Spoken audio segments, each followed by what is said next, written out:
Olá, queridos. Faremos hoje o estudo das funções químicas, capítulo 8 do livro de Química. Introdução às funções inorgânicas. As substâncias químicas podem ser classificadas em orgânicas e inorgânicas. As orgânicas apresentam átomos de carbono, os quais geralmente formam estruturas de átomos de carbono ligados entre si. São exemplos dessas substâncias a sacarose, que é o açúcar comum, o etanol, que é o álcool etílico, e o ácido acético, presente no vinagre. As substâncias inorgânicas, direta ou indiretamente, são de origem mineral, como o sulfato de cálcio e o nitrato de sódio.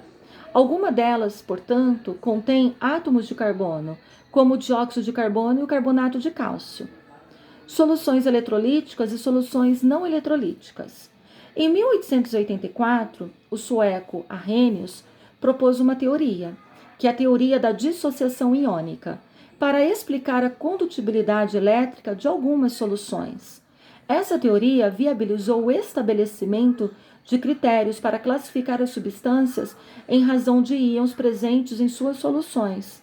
Segundo Arrhenius, as soluções capazes de conduzir corrente elétrica eram as que apresentavam partículas carregadas eletricamente, com uma liberdade de movimento. Ele realizou vários testes de condutibilidade elétrica para tirar as suas conclusões. Arrhenius descobriu que a condutibilidade elétrica das soluções dependia da existência de transportadores de cargas, que são os íons, e de uma força capaz de movimentar essas transportações, ou melhor, esses transportadores, que no caso seria baterias ou fontes de energia elétrica. A partir daí, ficou estabelecido que substâncias capazes de originar soluções condutoras de energia elétrica, quando dissolvidas em água, seriam chamadas de eletrólitos. As misturas formadas são denominadas de soluções iônicas ou eletrolíticas.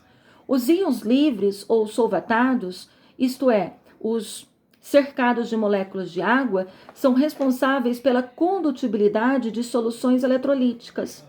Todos os compostos iônicos solúveis em águas são eletrólitos, porque sofrem uma dissociação iônica em água. E as soluções aquosas resultantes apresentam íons livres. Assim, o NaCl, que é um composto iônico, é um eletrolítico, e sua solução aquosa é eletrolítica. Alguns compostos moleculares também são eletrólitos. É o caso dos que sofrem ionização em água, como o HCl, que é um composto molecular, que originou íons livres quando dissolvidos em solução aquosa. Há ainda substâncias moleculares que não sofrem ionização, apreciável na água. Um exemplo é o sulfeto de hidrogênio, o H2S. É um gás que tem cheiro de ovo podre e é formado pela decomposição de uma proteína presente nos ovos. Quando o gás sulfeto de hidrogênio é borbulhado em água, forma-se uma solução que conduz mal a corrente elétrica. Pode-se dizer que o sulfeto de hidrogênio é um eletrólito fraco. Resumindo, as soluções eletrolíticas conduzem bem a eletricidade por apresentarem íons livres. Elas são formadas por compostos iônicos, os quais sofreram dissociações iônicas, ou por compostos moleculares que sofreram uma ionização na água.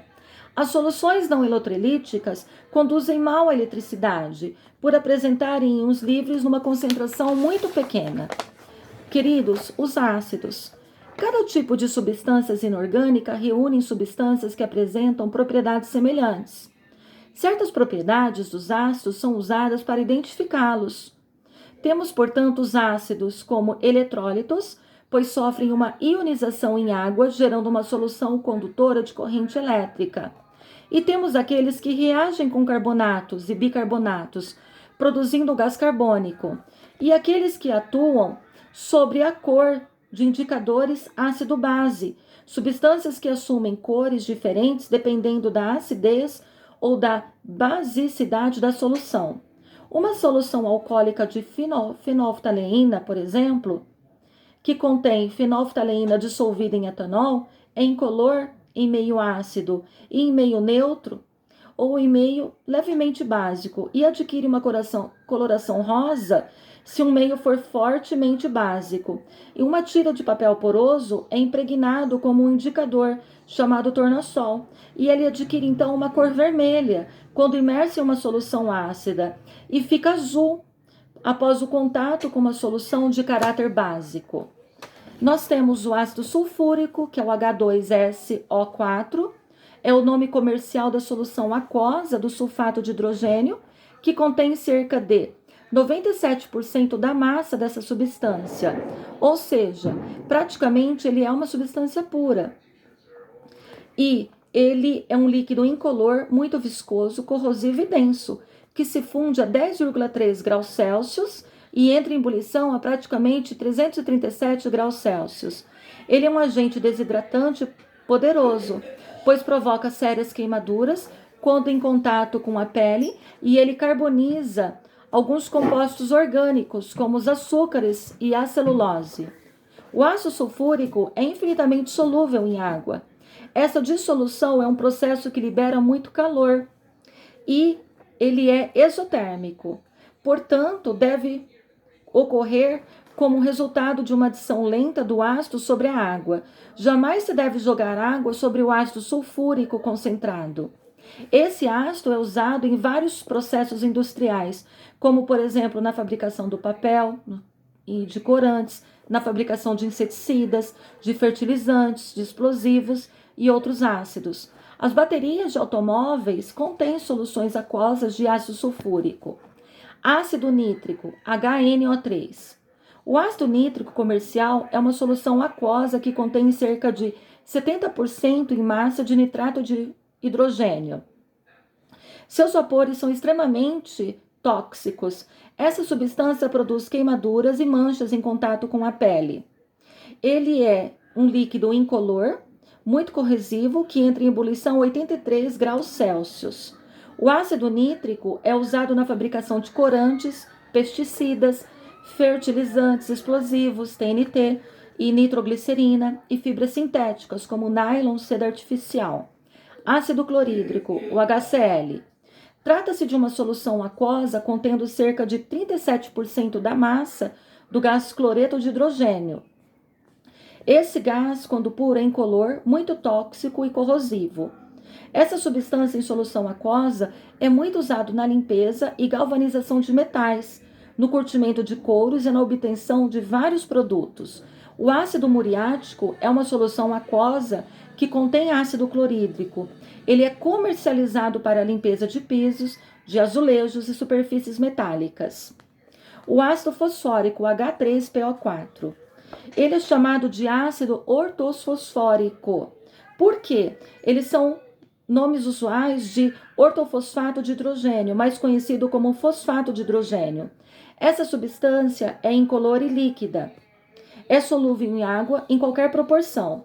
Suas soluções aquosas são empregadas como conservantes na fabricação de refrigerantes do tipo cola, na indústria farmacêutica, no preparo de fertilizantes, em produtos antiferrugem, além de outras aplicações. O ácido fosfórico concentrado comercial é uma solução aquosa que contém 85% em massa desse ácido e é uma solução também conhecida como um ácido fosfórico xaroposo. Queridos, a classificação dos ácidos inorgânicos. A presença ou não de oxigênio em sua estrutura, o número de átomos de hidrogênio que podem sofrer ionização e o grau de ionização, que seria a força do ácido. Podemos ter a classificação do hidrácido, a presença de oxigênio, não há presença, exemplos, HCl, H2S, HBr e HCN. Classificação, oxiácido. Ele possui presença de oxigênio, exemplos, HNO3, H2SO4, H3PO4 e H4SiO4. Nos hidrácidos, todos os átomos de hidrogênio podem sofrer ionização. Nos oxiácidos, apenas os átomos de hidrogênio ligados aos átomos de oxigênio sofrem ionização. Tanto nos hidrácidos como nos oxiácidos, sempre mais fácil a ocorrência das primeiras etapas da ionização. A força do ácido. Nós podemos ter a classificação em forte, moderado ou médio e fraco. E temos a nomenclatura também dos ácidos inorgânicos. A nomenclatura dos ácidos é feita por meio dos nomes dos ânions formados durante a sua ionização total ou parcial. Os ânions terminados em eto formam ácidos terminados em hídrico. Os terminados em ato formam ácidos terminados em ico. E os terminados em ito formam ácidos terminados em oso. Por exemplo, temos os hidrácidos.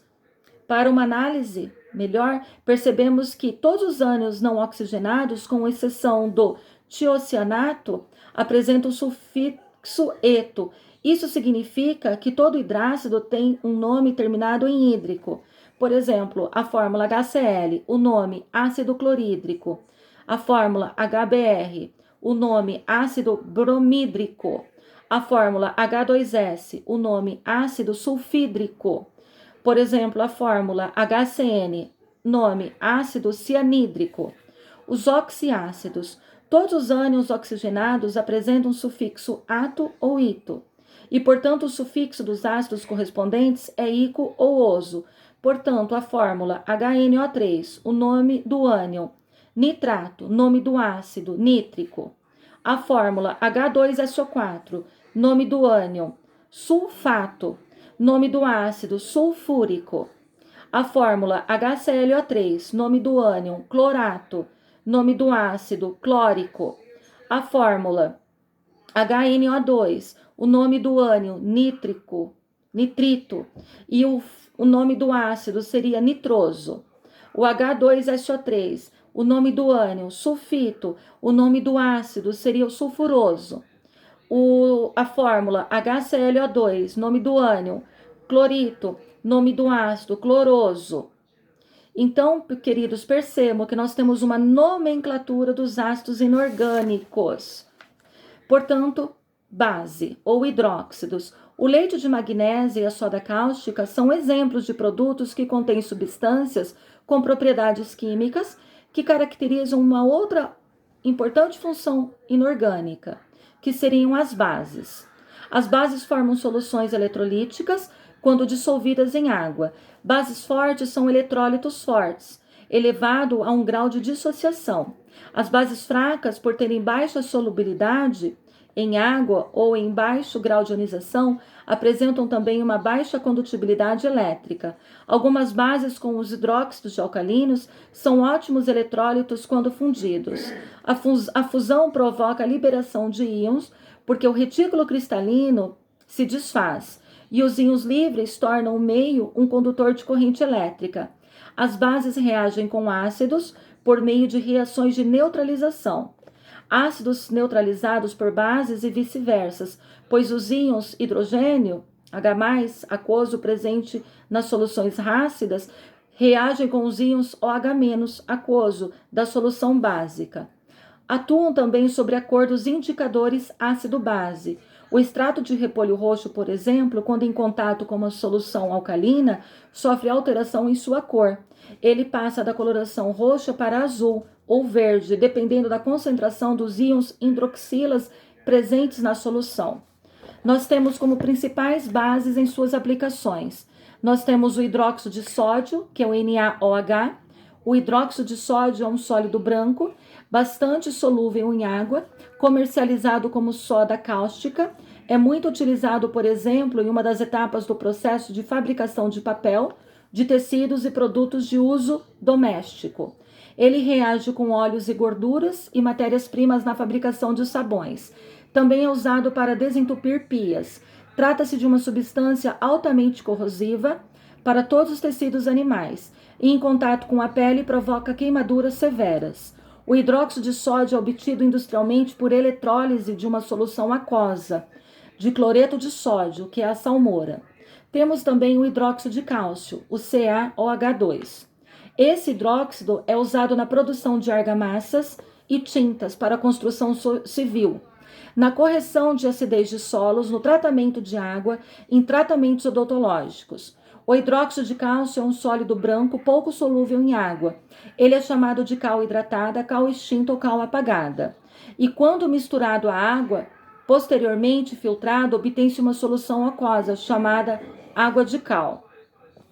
Temos também o hidróxido de magnésio, o MgOH2. O hidróxido de magnésio é um sólido branco, muito pouco solúvel em água, Quando misturado à água, forma uma suspensão aquosa, uma mistura heterogênea, vendida comercialmente com o nome de leite de magnésia.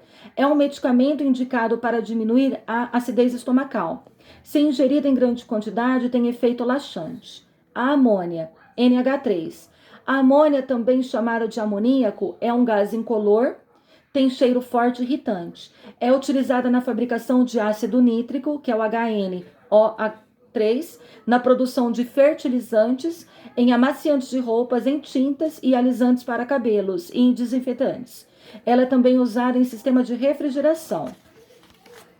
Queridos, não existe a substância hidróxido de amônio, NH4 ou H. O que há são soluções aquosas de amônia, NH3, nas quais as moléculas de amônia interagem com as moléculas de água, originando íons amônio e íons hidróxidos. Embora as soluções aquosas de amônia sejam também conhecidas como hidróxido de amônio, esse nome não é adequado. A base segundo a teoria da dissociação de Arrhenius. De acordo com a teoria de Arrhenius, uma base é definida em razão da presença de um íon OH-, quando esse tipo de composto se encontra dissolvido em água. Bases são substâncias que em solução aquosa fornecem o ânion OH-, que no caso é o hidróxido, para a solução. Nós temos a classificação das bases inorgânicas. Nós temos a monobase, cujo número de hidróxido é 1, a dibase, o número de hidróxido é 2, a tribase, o número de hidróxido é 3 e a tetrabase, o número de hidróxido é 4. Quanto à força, o grau de dissociação, a classificação é forte e também fraca. A nomenclatura das bases. Nós temos, por exemplo, o número de carga, pode oscilar de 1 a 3. Nós também temos a carga elétrica variável, por exemplo, o número de carga varia de 1 a 4. Nós temos, por exemplo, KOH é o hidróxido de potássio, o MgOH2 é o hidróxido de magnésio, o AlOH3, o hidróxido de alumínio, o PbOH2 é o hidróxido de chumbo 2 ou hidróxido plumboso. O PbOH4 é o hidróxido de chumbo 4 ou hidróxido plúmbico. O FeOH2 é o hidróxido de ferro 2 ou hidróxido ferroso. O FeOH3 é o hidróxido de ferro 3 ou hidróxido ferro. Importante, queridos, se um mesmo metal formar mais de um cátion, é necessário indicar a sua carga elétrica, em numerais romanos, ao lado do nome do elemento. Também é possível diferenciar os metais que apresentam mais de uma carga elétrica, por meio do sufixo ico, carga maior, e oso, carga menor, forma não recomendada atualmente, mas muito utilizada ainda.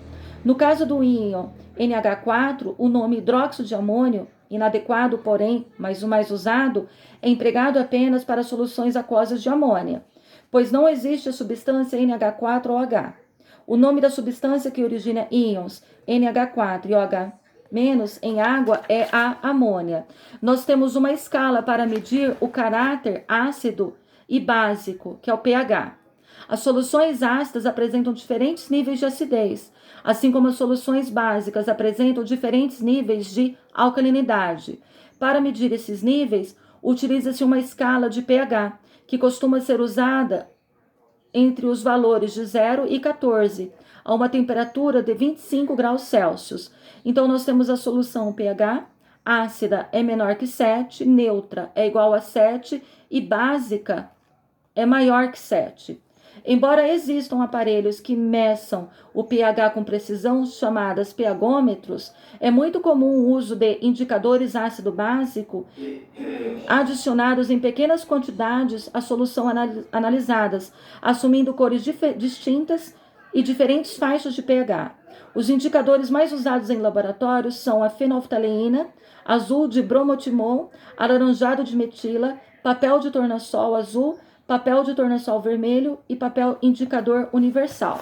Queridos, finalizamos aqui as funções químicas e eu solicito, por favor, que vocês realizem as atividades do livro didático da página 101, página 102, página 104, página 105. Estejam todos com Deus, que o Senhor Jesus estejam com todos vocês, com todos os familiares, e que possamos estar juntos na próxima semana.